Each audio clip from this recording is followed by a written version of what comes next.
Hello friends, welcome in Rajat academy. आज हम यहाँ पे लेके आए हैं आपके लिए जनरल साइंस के एमसीक्यूज़ की सीरीज नंबर 16।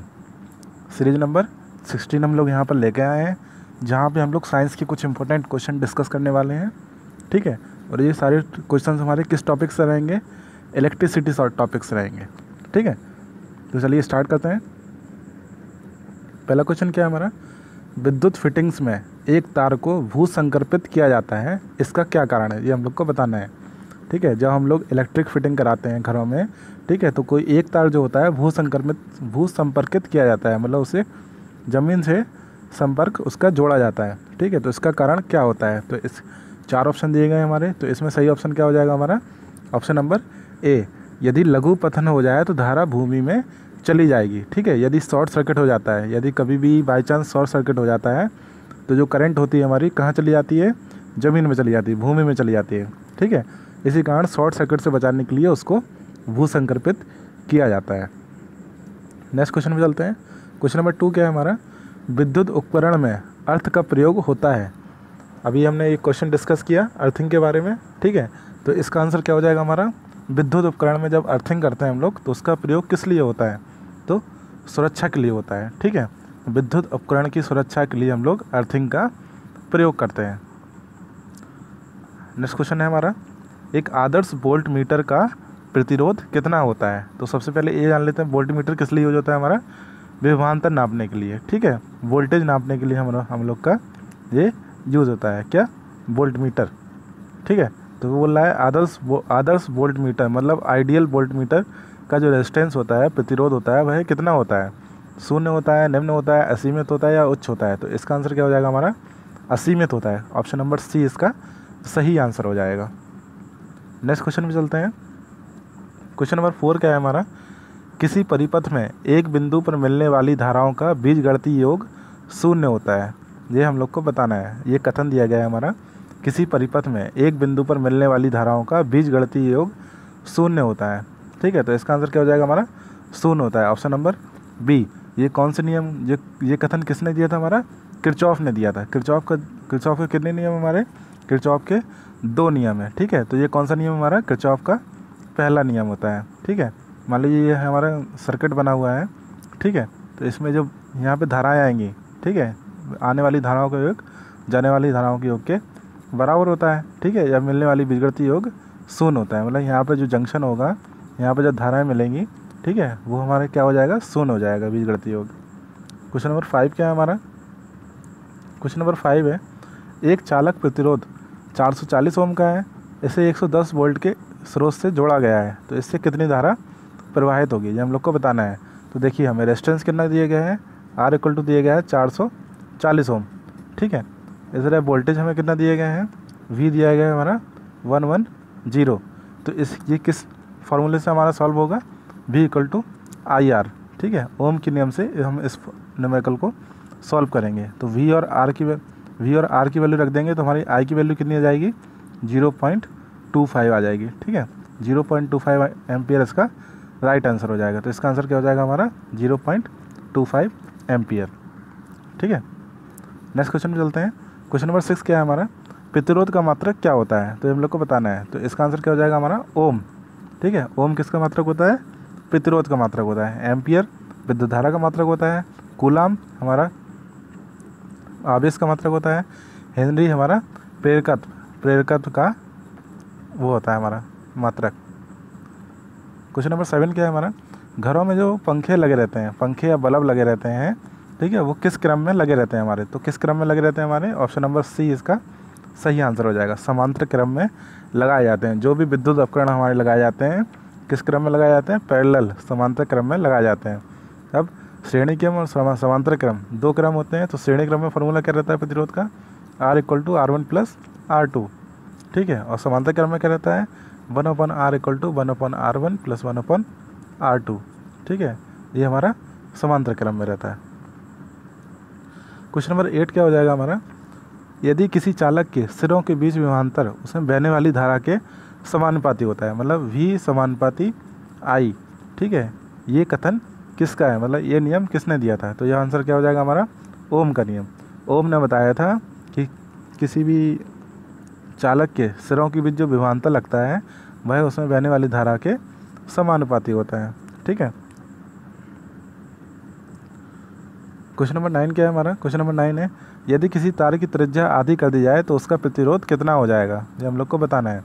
अब देखिए एक फार्मूला होता है हमारा R equal to rho into L/A, जहाँ पे R क्या है हमारा रेजिस्टेंस है, रो क्या है हमारा विद्युत चालकता है, L क्या है हमारे तार की या पदार्थ की लंबाई है, A क्या है हमारा उसका क्षेत्रफल है, हमारा एरिया है। ठीक है।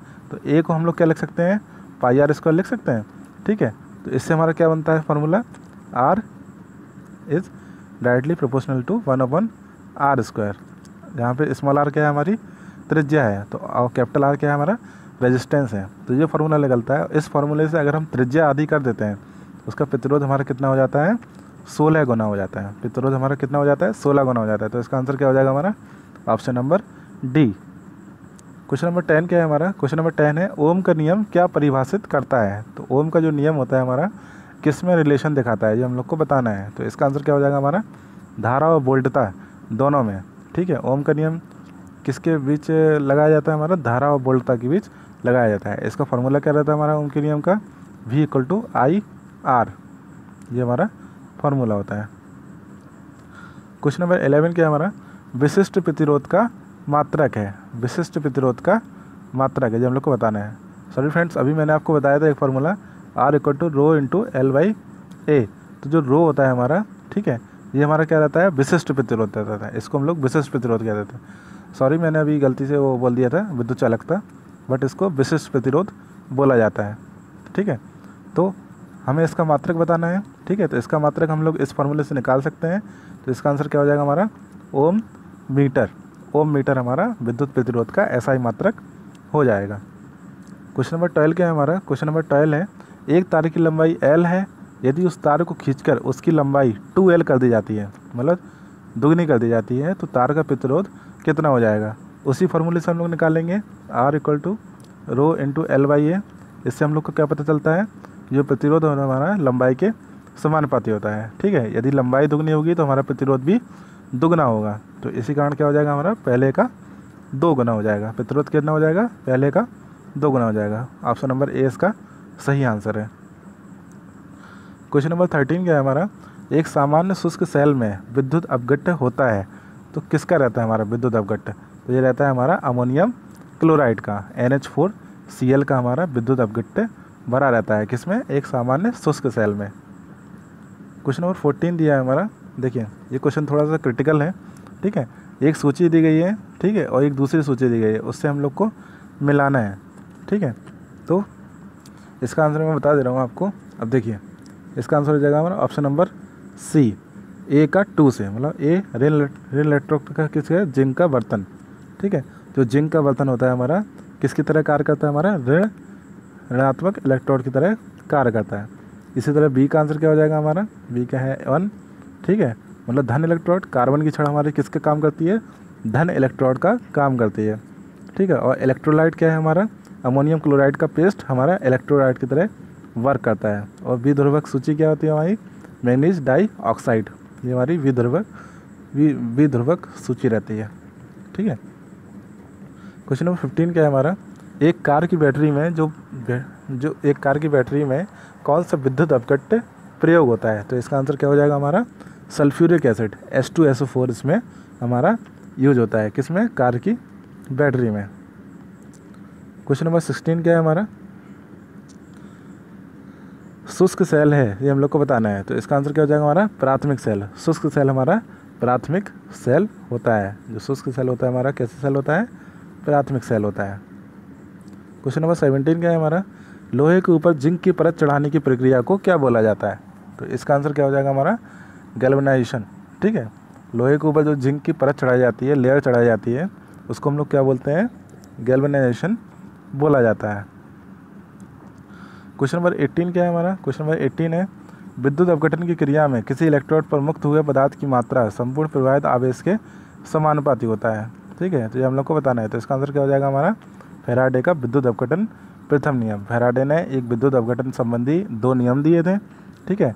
जिसके फलस्वरूप क्या बताया गया था कि यदि किसी विद्युत अपघट्य में 2 इलेक्ट्रोड लगे हुए हैं, ठीक है। तो जब विद्युत अपघटन कराया जाएगा, उस जो विद्युत अपघटन कराया जाएगा, तो इलेक्ट्रोड पर मुक्त हुए पदार्थ की मात्रा किसके संपूर्ण प्रवाहित आवेश के समान अनुक्रमानुपाती होगी। ये हम लोग को बताया गया था फैराडे के प्रथम नियम में। क्वेश्चन नंबर 19 क्या है हमारा, यदि किसी चालक की भौतिक अवस्था जैसे ताप आदि में कोई परिवर्तन ना हो तो चालक के सिरों पर लगाया गया विभवांतर उसमें प्रवाहित धारा के अनुक्रमानुपाती होता है। यह नियम किसका है, ये हम लोग को बताना है। तो इसका आंसर क्या हो जाएगा हमारा, ओम का नियम। ओम के नियम में यह कथन दिया गया है। ठीक है। क्वेश्चन नंबर 20 क्या है हमारा, फैराडे का नियम किससे संबंधित है हमारे, तो फैराडे के नियम हमारे विद्युत अपघटन से संबंधित है। ठीक है। विद्युत अपघटन क्या होता है हमारा, यदि किसी जार में हम लोग, ठीक है, कोई भी विलयन लेते हैं, कोई भी विद्युत अपघट्य लेते हैं, मान लीजिए NH4Cl का ही विलयन ले लिया हम लोगों ने, ठीक है, और इस पर हम लोगों ने 2 इलेक्ट्रोड डाल दिए। ठीक है, 2 इलेक्ट्रोड डाल दिए, ठीक है, जिसमें से एक कैथोड का काम करेगा, एक एनोड का काम करेगा। ठीक है। जब इन दोनों के बीच हमारी विद्युत सप्लाई दी जाएगी तो जो विद्युत अपघट्य है हमारा NH4Cl, ये अपने आयनों में टूट जाता है। ठीक है। और कैथोड और एनोड पर बारी बारी से जमा हो जाता है। ठीक है, इनके आयन्स जमा हो जाते हैं। ठीक है। तो ये क्रिया क्या कहलाती है हमारी, विद्युत अपघटन कहलाती है। और इसी के नियम किसने दिए थे, फैराडे ने दिए थे। तो इसका आंसर क्या हो जाएगा हमारा, option number A. Okay friends, आज की वीडियो में इतना ही। अगर वीडियो पसंद आई तो वीडियो को लाइक करें और चैनल को सब्सक्राइब करें और वीडियो को भी हमारे शेयर करें। इसी तरह मैं आपके लिए वीडियोस लाता रहूँगा। यदि कोई दिक्कत आती है वीडियो में, किसी भी क्वेश्चन से रिलेटेड कोई भी आपको इशू है तो कमेंट बॉक्स में ज़रूर लिखें, उसका मैं आपको रिप्लाई दूँगा। ठीक है।